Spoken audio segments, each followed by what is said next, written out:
This is the announcement that marked a turning point in Taiwan's fight against COVID-19.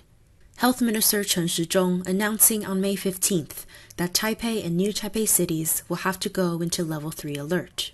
No gatherings of more than 5 people indoors or more than 10 outdoors are allowed. Many public venues, from sports centers to libraries, are shut.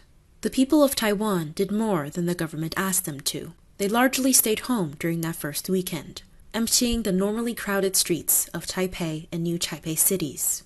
A few days later, all of Taiwan was put on Level 3 alert, meaning the same restrictions applied throughout the island. All schools and childcare centers were also closed. How did Taiwan's COVID response go from very successful over the past year to this? The Central Epidemic Command Center's investigations show pilots returning from flights abroad brought back the virus and spread it. Up until recently, they were allowed to quarantine for only 3 days. A quarantine hotel at which they were staying was also allowed to have non-quarantine guests, and house cleaners and staff there became infected. But a major cluster infection also occurred at some hostess tea houses in Taipei's Wanhua district, and the hostesses, including migrant workers, sometimes also sell sex. The clients and staff spread the virus to other parts of Taiwan. The authorities have shut down the businesses and are looking for several hostesses to test them and stop the virus from spreading if they're infected.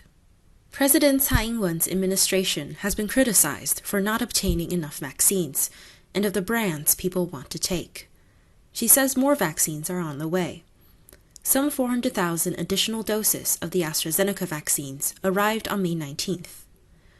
Although Taiwanese people have been reluctant to take the vaccine, more may do so now that COVID is spreading rapidly here.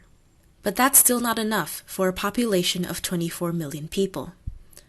President Tsai says Taiwan-made vaccines will be available by July, but experts say they haven't undergone the normal 3 stages of clinical trials and haven't been approved by the WHO. If Taiwan reports 100 or more cases for 14 days, with half of them having no known source of transmission, the country may go into lockdown, according to CCC guidelines.